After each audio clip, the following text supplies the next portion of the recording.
결론부터 얘기하면 전략은 해야 될 사람이 있고 하지 말아야 될 사람이 있고요. 그 다음에 전략을 해야 될 시기가 있고 하지 말아야 될 시기가 있어요. 한쪽은 명품백 2천만 원, 한쪽은 2천만 원짜리 자동차. 어느 쪽이 더 가치가 될까?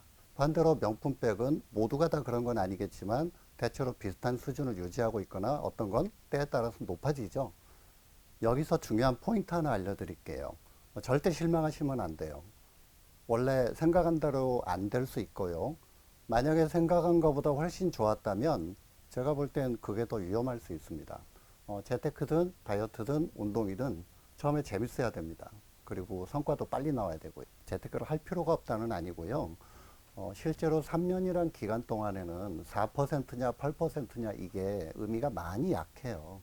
ISA 계좌는 그야말로 묻지도 말고 따지도 말고 그냥 가입하셔야 되는 게 맞아요. 세금을 안 내게 해주는 거예요. 구독, 좋아요 부탁드립니다. 안녕하십니까. 네, 안녕하세요. 간단하게 자기소개 한번 부탁드립니다. 저는 20년 차 됐어요. 부동산과 금융을 동시에 다루는 재테크 전문가 이렇게 보시면 돼요. 주로 개인 코칭, 멘토링을 1대1로 하고 있고 간혹가다 이렇게 방송이라든가 강연 활동 그렇게 하고 있습니다. 최근 들어서 ISA 계좌에 대한 관심이 좀 많습니다. 그 부분에 대해서 좀 설명 부탁드립니다. ISA 계좌는 그야말로 묻지도 말고 따지도 말고 그냥 가입하셔야 되는 게 맞아요. 조금 확대해서 얘기 드리면 ISA 또는 뭐 CMA, IRP 이렇게 용어가 좀 많은데 ISA입니다. 그러니까 개인 뭐 저축계좌 이렇게 부르는데 3년만 지나면 혜택을 주는 거예요. 그 혜택이 굉장히 간단합니다. 누구나 1억 원까지는 여기에다 돈을 넣을 수가 있고 주식, 예금, 펀드를 내 마음대로 선택할 수 있어요. 유형별로 선택의 범위는 제한이 돼 있고요. 여튼 이렇게 재테크를 해서 번 돈에서 국내 주식을 빼고 나머지 예금이나 펀드에서 번 돈, 배당 수익이죠. 원래는 이자 소득세를 내야 되는데 그 부분에 대해서 얻어진 차익의 일정 부분을 세금을 안 내게 해주는 거예요. 생각보다 통이 크지는 않아요. 뭐 한 200만 원 정도 깎아주고 조금 연봉이 낮으신 분들이라면 400만 원까지. 그러니까 400만 원 이자 소득에 대해서는 아 그래 세금 안 낼게 뭐 이렇게 되는 거죠. 그럼 이걸 왜 해야 되냐면 이렇게라도 챙겨줄 수 있는 금융상품이 지금 없어요. 대부분의 정부가 주는 혜택성 금융상품들은 예를 들어 연금저축계좌 같으면 10년이 훨씬 넘어서 연금 형태로 받을 때만 혜택을 줘요. 10년이 아니라 그냥 무제한이에요. 언제든 이걸 깨면 페널티가 기다리고 있는 거예요. 그러니까 55세 이후에 연금으로 잘잘하게 받지 않으면 혜택이 없어요. 근데 사실 재테크에서는 이게 이제 선택인데 돈을 뭉쳐야 힘이 나거든요. 이 머니 파워라고 그러죠. 1,000만 원보다는 1억 있을 때가 힘이 더 센 건 맞잖아요. 그런데 정작 내가 큰 돈을 모아놓고 돈을 매달 잘게 또는 매년 잘게 받는다. 그럼 재테크를 거꾸로 가는 거거든요. 이것도 좀 한 번쯤은 짚어봐야 될 부분이죠. 여튼 ISA는 일반적인 직장인보다는 고소득 직장인 또 제가 뭐 다른 분들도 만나는데 조금 더 소득이 높으신 분들에게 유리한 상품인데 최근 들어서는 이제 앞으로 2억까지 한도가 늘어난다고 하니까 뭐 여튼 주는 혜택은 받으시죠. 저는 그렇게 얘기하고 싶네요. 사실 제가 책을 읽으면서 이 부분이 되게 임팩트가 있었어요. 네. 네, 왜냐하면 대부분의 재테크 관련된 책이 처음에 맨날 절약해라, 절약해라 이런 얘기가 많습니다. 근데 작가님 처음 책을 보니까 절약에 대해서 좀 다른 생각을 갖고 계시더라고요. 네. 그 부분에 대해서 한번 말씀 부탁드립니다. 어, 사실 전략 자체가 좋고 나쁘고는 아니지만 결론부터 얘기하면 전략은 해야 될 사람이 있고 하지 말아야 될 사람이 있고요.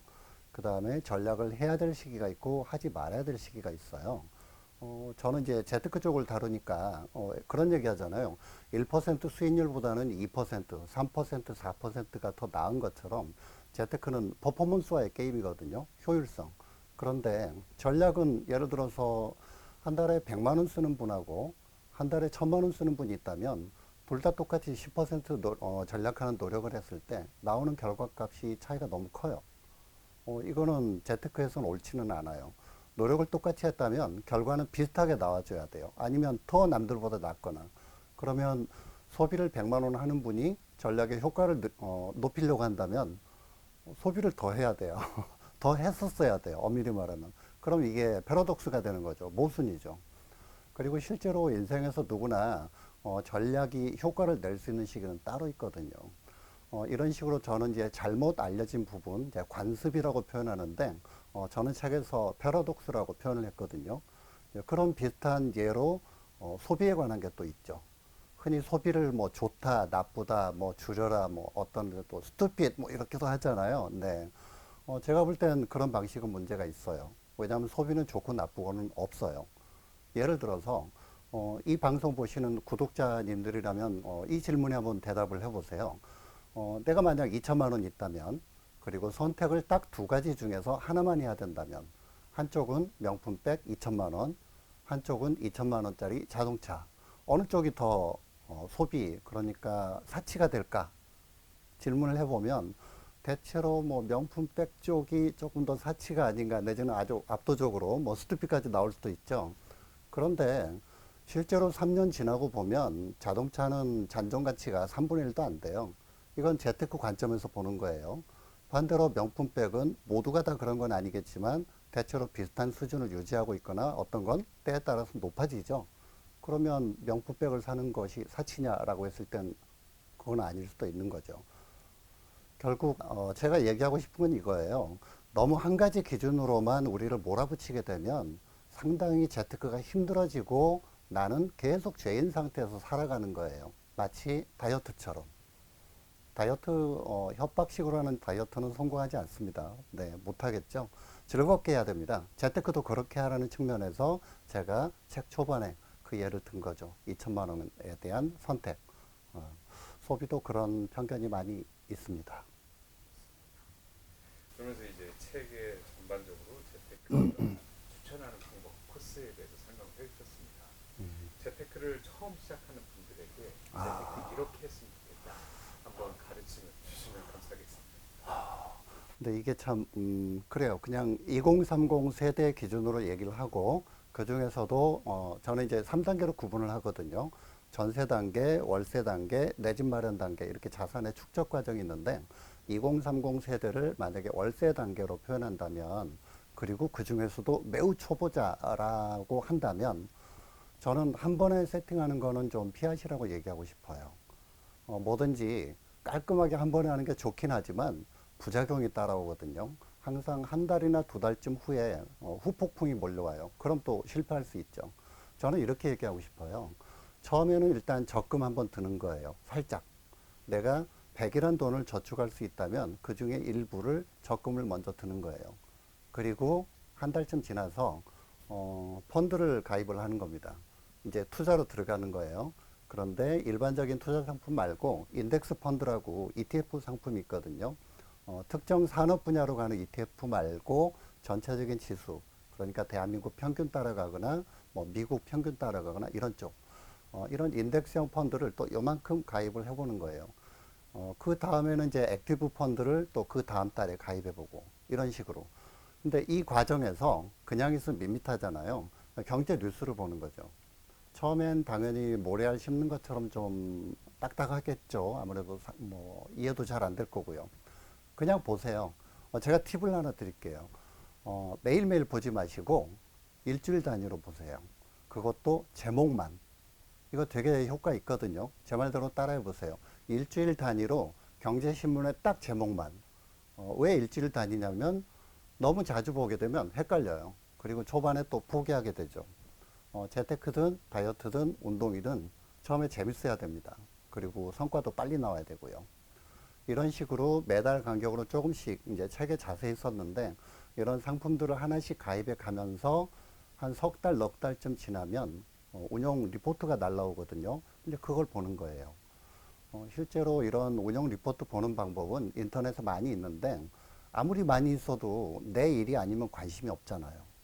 그런데 내가 10만 원이라도 인덱스 펀드를 가입을 하면 이제 내 돈이니까 네, 관심 있게 보게 되는 겁니다. 이런 식으로 점점 늘려갔다가 한 1년쯤 될 때쯤에는 이제 평가를 하는 거죠. 처음에 내가 예상했던 대로 가고 있는지 아니면 그 반대로 가고 있는지 그리고 그 사이에 매 주마다 한 번씩 경제신문의 제목만 봤었다면 흐름 정도는 아실 거예요. 직장인 재테크는 이 정도쯤 오면 살짝 맛이 들어갑니다. 그러면서 재밌어져요. 여기서 중요한 포인트 하나 알려드릴게요. 절대 실망하시면 안 돼요. 원래 생각한 대로 안 될 수 있고요. 만약에 생각한 것보다 훨씬 좋았다면 제가 볼 땐 그게 더 위험할 수 있습니다. 초심자의 행운이라고 하죠. 투자 분야인데 내가 아는 것도 별로 없는데 수익이 낮다. 그러면 내가 잘 찍은 거거든요. 실제로 재테크 고수가 돼도 자기 노력으로 올라가는 분 많지 않습니다. 네, 시장이 만들어준 부자가 많죠. 저는 그래서 여담인데 이런 얘기 하거든요. 올해 2024년에는 배당주가 됐든 성장주가 됐든 부동산이 됐든 뭐 하다못해 지식산업센터가 됐든 어떤 분야든 재테크 분야로 성공한 사람이 나타나지는 않을 겁니다. 그러니까 나는 집을 100채 샀다 이런 책은 올해는 안 나와요. 하고 싶은 얘기는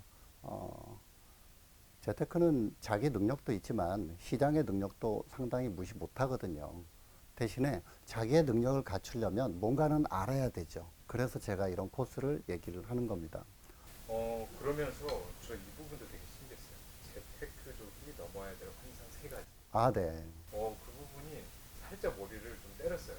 그런가요? 네, 왜냐하면 이게 어렴풋이 투자를 좀 하다 보면 알게 되는 부분이긴 한데 이렇게 일목요연하게 정리하신 분들이 있었을까? 라는 생각이 좀 들었었거든요. 네.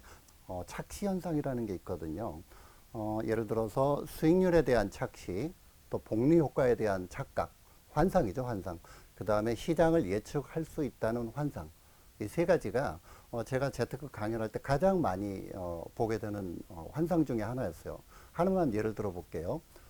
예를 들어서 매달 100만 원을 3년간 4% 수익으로 돈을 굴리는 거예요. 그럼 거기에서 3년 후에 되는 돈이 이만큼이라고 파일을 이렇게 봤을 때 8% 수익률로 똑같은 100만 원에 3년인데 8% 수익률로 굴린다. 그러니까 두 배죠. 그러면 동그라미가 원래 크기보다 얼마나 될까? 4%보다. 그려보려고 하면 아직까지 거의 100명 중에 99명은 한 요 정도쯤 그리죠. 아니면 이렇게 그린 분도 있었어요. 네, 네, 네. 근데 실제 그림은 원래 4%가 이 정도면 이 정도쯤 더 늘어나요. 하고 싶은 얘기는 뭐냐면 재테크를 할 필요가 없다는 아니고요.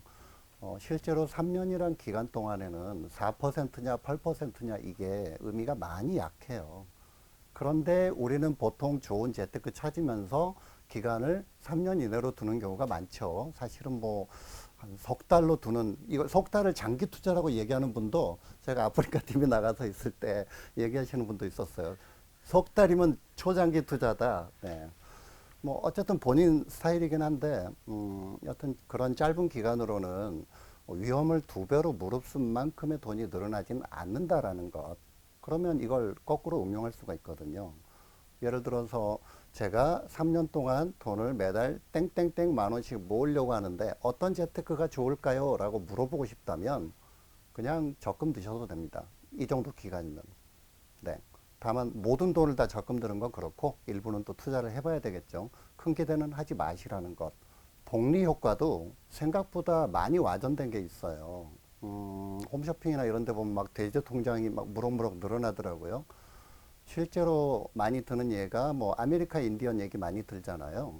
뭐 한 3만 원 정도 돈인 것 같아요. 연 8%로 굴리면 지금쯤 맨하탄 섬을 사고도 남았다. 이게 복리의 힘이다라고 하는데 참고로 단리로 계산을 해보면 100만 원은 안 돼요.